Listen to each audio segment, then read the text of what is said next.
전능하사 천지를 만드신 하나님 아버지를 내가 믿사오며 그 외아들 우리 주 예수 그리스도를 믿사오니 이는 성령으로 잉태하사 동정녀 마리아에게 나시고 본디오 빌라도에게 고난을 받으사 십자가에 못 박혀 죽으시고 장사한 지 사흘 만에 죽은 자 가운데서 다시 살아나시며 하늘에 오르사 전능하신 하나님 우편에 앉아 계시다가 저리로서 산자와 죽은 자를 심판하러 오시리라.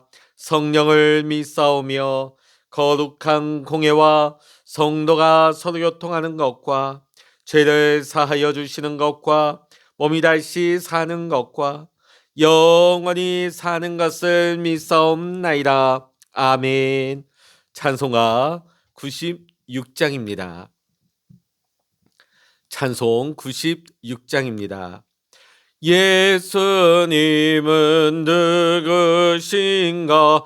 우는 자의 위로와 없는 자의 풍성이며 천한 자의 높음과 잡힌 자의 노임되고 우리 기쁨 대신에 예수님은 누구신가? 악한 자의 강함과 눈먼 자의 빛이시며 병든 자의 고침과 죽은 자의 부활되고 우리 생명 대신에 예수님은 누구신가? 주한 자의 정함과 죽을 자의 생명이며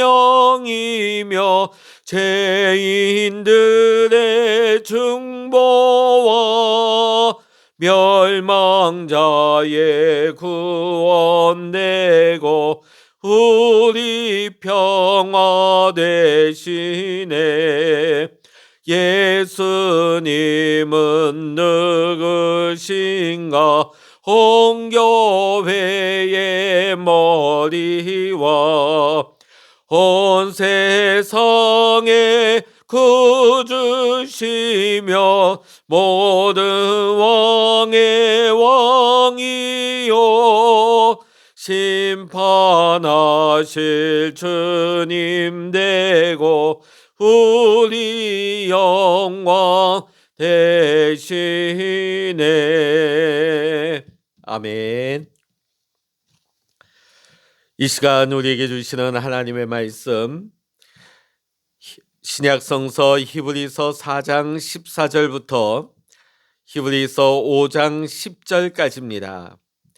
히브리서 4장 14절부터 5장 10절까지 신약성서 357면입니다. 우리 같이 말씀 읽겠습니다. 히브리서 4장 14절입니다. 그러므로 우리에게 큰 대제사장이 계시니 승천하시니 곧 하나님의 아들 예수시라. 우리가 믿는 도리를 굳게 잡을지어다. 우리에게 있는 대제사장은 우리의 연약함을 동정하지 못하실 리가 아니오 모든 일에 우리와 똑같이 시험을 받으시니로되 죄는 없으시니라. 그러므로 우리는 긍휼하심을 받고 때를 따라 돕는 은혜를 얻기 위하여 은혜의 보좌 앞에 담대히 나아갈 것이니라.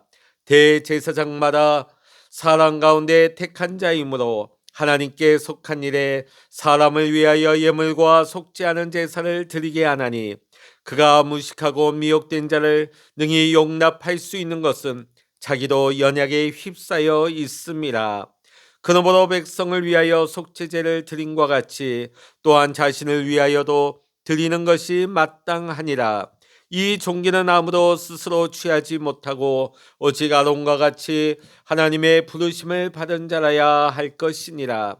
또한 이와 같이 그리스도께서 대제사장 되심도 스스로 영광을 취하심이 아니요 오직 말씀하시니가 그에게 이르시되 너는 내 아들이니 내가 오늘 너를 낳았다 하셨고, 또한 이와 같이 다른 데서 말씀하시되 내가 영원히 멜기세덱의 반차를 따르는 제사장이라 하였으니 그는 육체에 계실 때에 자기를 죽음에서 능히 구원하실 이에게 심한 통곡과 눈물로 간구와 소원을 올렸고 그의 경건하심으로 말미암아 들으심을 얻었느니라. 그가 아들이시면서도 받으신 고난으로 순종함을 배워서 온전하게 되셨은즉 자기에게 순종하는 모든 자에게 영원한 구원의 근원이 되시고 하나님께 멜기세덱의 반차를 따른 대제사장이라 칭하심을 받으셨느니라. 아멘. 할렐루야. 오늘 이 아침에도 함께 기도하시는 우리 사랑하는 모든 믿음의 성도님들과 여러분의 가정과 여러분의 기도의 제목 위에 오늘도 하나님의 크신 은혜와 평강과 응답의 축복이 함께 하시기를 이 시간 주의 이름으로 간절히 축원합니다. 오늘 우리가 함께 읽은 본문의 말씀은 참 중보자 되신 예수 그리스도를 증거하고 있습니다. 오늘 본문 말씀에서는 본격적으로 우리의 대제사장 되시는 예수 그리스도에 대해서 또 그에 대한 우리의 마땅한 반응을 증거하고 있습니다. 14절 말씀 읽어보십니다. 그러므로 우리에게 큰 대제사장이 계시니 승천하시니 곧 하나님의 아들 예수시라. 우리가 믿는 도리를 굳게 잡을지어다. 자, 오늘 이 14절의 말씀은 예수 그리스도께서 위대한 대제사장이 되신과 우리가 그분을 소유했음을 증거하고 있습니다. 우리가 주님을 가졌다. 이런 표현이 좀 불편하게 들릴 수 있습니다. 자, 근데 오늘 본문의 말씀 보면 우리가 소유한 주님이 대제사장이며 승천하신 하나님의 아들이심을 오늘 본문의 말씀이 우리에게 증거하고 있습니다. 구약에 등장하는 대제사장들은 의무를 수행하는 과정에서 장막 또는 성전의 휘장을 통해서 들어갔다고 한다면 예수님께서는 승천하심으로 하늘의 하나님 존전에 직접 나아가셨습니다. 그러므로 우리가 주님을 붙들면 붙들수록 우리를 붙들어 주시는 강하고 능한 주님의 손이 우리의 삶에 더욱더 선명하게 나타나게 되는 것입니다. 16절의 말씀 같이 있습니다. 그러므로 우리는 긍휼하심을 받고 때를 따라 돕는 은혜를 얻기 위하여 은혜의 보좌 앞에 담대히 나아갈 것이니라. 주님으로 말미암아 오늘도 우리는 우리의 연약함과 죄악 가운데서도 우리는 하나님 앞에 담대히 나아가 간구할 수 있습니다. 왜냐하면 주께서 부끄러운 우리를 자신의 의로움으로 덮어주셨고 보잘것없는 우리를 존귀 여겨주시며 오늘도 우리의 연약한 손을 붙들어 주시기 때문입니다. 자, 5장 1절부터 4절까지는 대제사장이 반드시 갖추어야 할 자격에 대해서 증거하고 있습니다. 그리고 5절로부터 10절까지의 말씀에서는 예수 그리스도께서 어떻게 그 직책을 수행하셨고 오직 주님만이 우리의 참 대제사장 되심을 확증하고 있는 말씀입니다. 자, 1절의 말씀 읽어보십니다. 대제사장마다 사람 가운데서 택한 자이므로 하나님께 속한 일에 사람을 위하여 예물과 속지 않은 제사를 드리게 하나니. 대제사장은 사람들 가운데 택한 자였습니다. 평범한 사람이죠. 인간적으로는 다른 사람들과 다를 바가 없습니다. 그러나 직분에 있어서는 하나님과 인간 사이의 중재자로서 하늘과 땅을 이어주는 역할을 감당합니다. 특히 백성의 제물과 헌물을 받아 하나님께 드림으로 바친 이들의 죄가 사해질 수 있도록 돕는 역할을 한 것입니다. 물론 대제사장이 직접 사람의 죄를 용서할 수는 없습니다. 오직 하나님만이 죄사함의 권세가 있기 때문입니다. 대제사장은 복음의 전달자로서 회개의 상징물을 인간에게서 하나님께로 옮기며 하나님으로부터 용서의 기쁜 소식을 사람들에게 가져오는 역할을 한 것입니다. 예수님 역시 대제사장으로서 하나님과 죄 많은 우리 인간 사이를 중재하십니다. 그러나 적어도 두 가지 면에서 예수님은 구약의 제사장들을 훨씬 능가하시는 분이십니다. 9절과 10절에서 이를 증거합니다. 읽어보십니다. 온전하게 되셨은즉 자기에게 순종하는 모든 자에게 영원한 구원의 근원이 되시고 하나님께 멜기세덱의 반차를 따른 대제사장이라 칭하심을 받으셨느니라. 아멘. 먼저 우리 예수님은 단지 구원의 중재자가 아니라 구원의 원천이 되십니다. 주께서는 많은 사람의 죄를 담당하시려고 우리를 위해 십자가에서 보혈을 흘려주심으로 자신을 제물로 드리셨습니다. 그로 말미암아 우리가 거룩하게 되었습니다.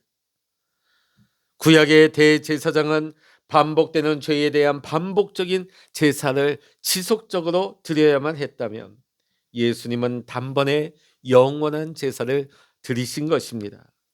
그렇게 우리 주님은 우리의 영원한 구원의 근원이 되신 우리의 영원한 대제사장이 되십니다.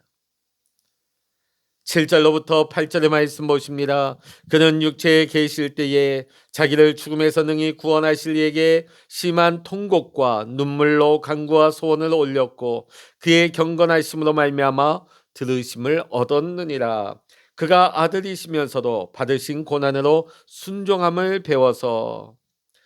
자, 오늘 이 말씀 가운데 성육신이 나옵니다. 성육신이 무엇입니까? 하나님의 아들이 인간의 경험 속에 완전히 들어오신 사건입니다. 인간적인 모든 고통과 괴로움을 우리 주님은 회피하지 않으셨습니다.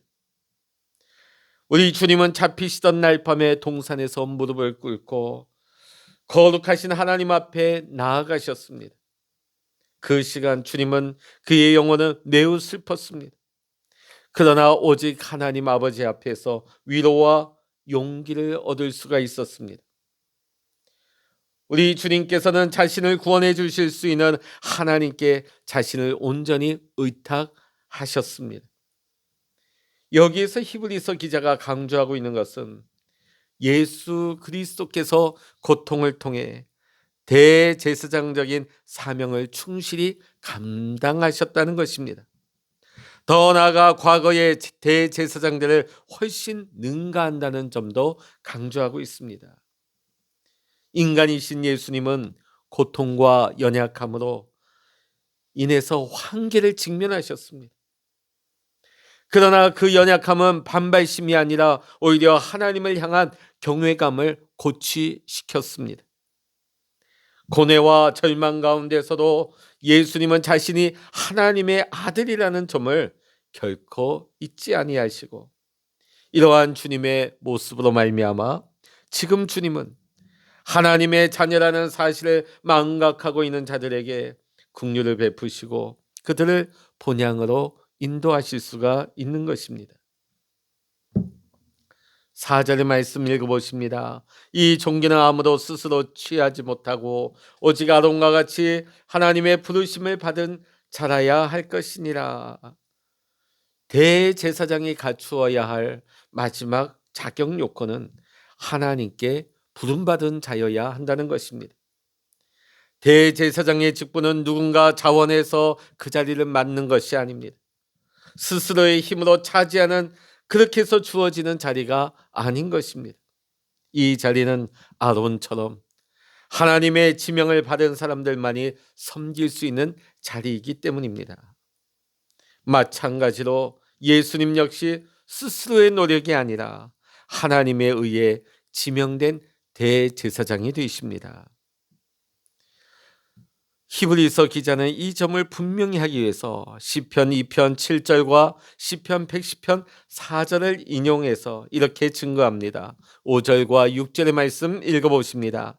또한 이와 같이 그리스도께서 대제사장 되심도 스스로 영광을 취하심이 아니요 오직 말씀하시니가 그에게 이르시되 너는 내 아들이니 내가 오늘 너를 낳았다 하셨고, 또한 이와 같이 다른 데서 말씀하시되 내가 영원히 멜기세덱의 반차를 따르는 제사장이라 하셨으니, 시편 2편 7절에서는 예수님께서 단지 대제사장직으로의 부르심만이 아니라 아들로서의 부르심이었다는 점을 분명히 하고 있습니다.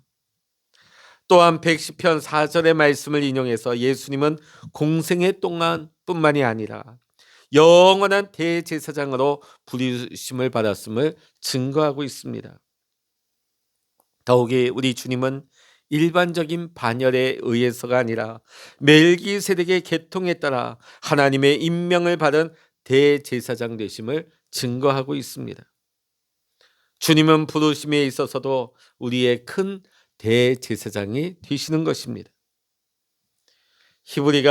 히브리서가 쓰여졌던 당시 그리스도인들, 특히 그리스도를 믿는 유대인들은 핍박과 고난으로 인해 마음이 많이 짓눌려 있었습니다.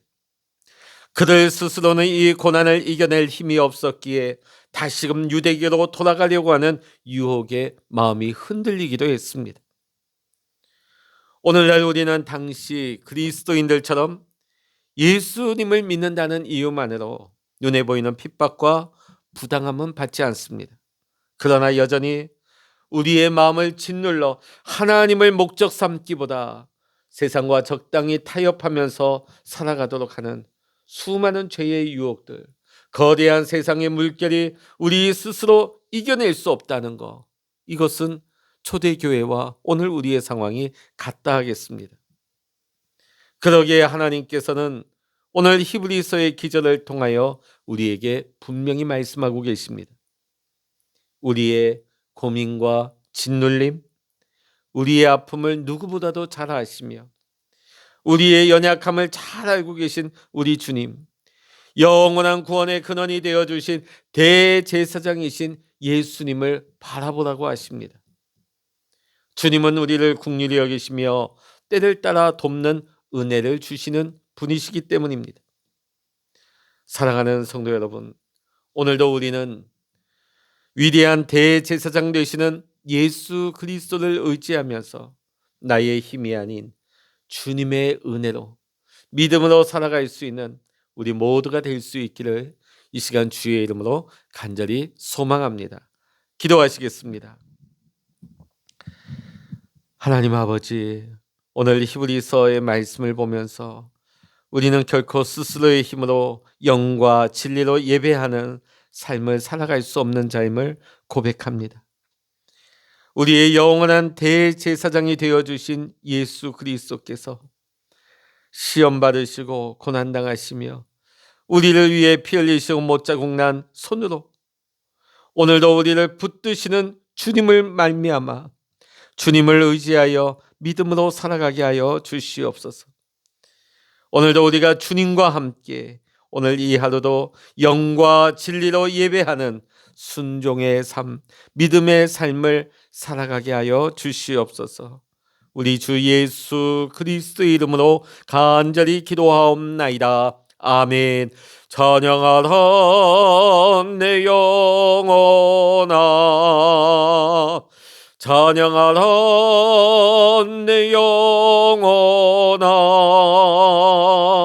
내 속에 있는 것들아 다 찬양하라. 기도하라 내 영혼아, 기도하라 내 영혼아, 내 속에 있는 것들아 다 기도 주여 일창으로 합심하여 기도하십니다. 주여